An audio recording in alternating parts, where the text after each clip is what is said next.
Welcome to my YouTube channel easy English literature.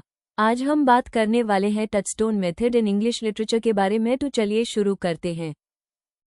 Touchstone method क्या है? Touchstone method का सिद्धांत मैथ्यू आर्नोल्ड ने दिया था।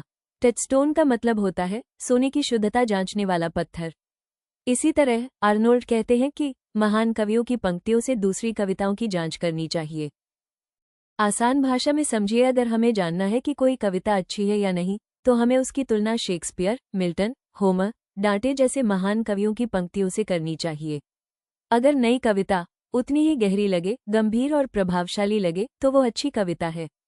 अगर वो कमजोर लगे तो वो महान कविता नहीं है।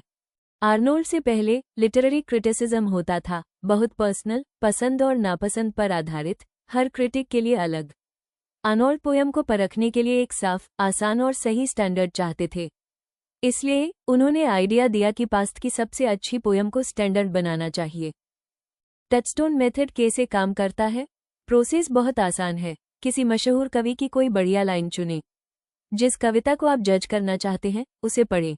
दोनों की तुलना इन बातों से करें: गहराई, गंभीरता, इमोशनल असर। अगर नई कविता तुलना में टिक जाती है तो वो अच्छी कविता है।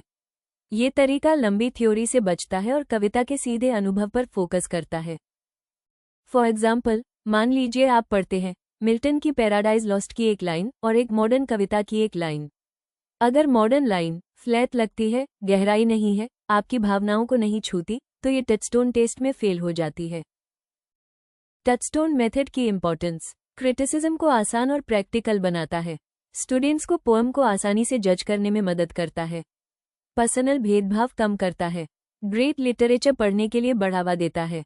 Conclusion: touchstone method literary criticism में डिसिप्लिन और ऑब्जेक्टिविटी लाने की मैथ्यू आर्नोल्ड की कोशिश है। सबसे अच्छी पोएम को एक स्टैंडर्ड के तौर पर इस्तेमाल करके उन्होंने रीडर्स और स्टूडेंट्स को ये समझने में मदद की कि असली पोएटिक एक्सीलेंस क्या है। आई होप आपको समझ आ गया होगा कि इंग्लिश लिटरेचर में टचस्टोन मेथड क्या होता है। वीडियो को लाइक, कमेंट और चैनल को सब्सक्राइब करना ना भूलें।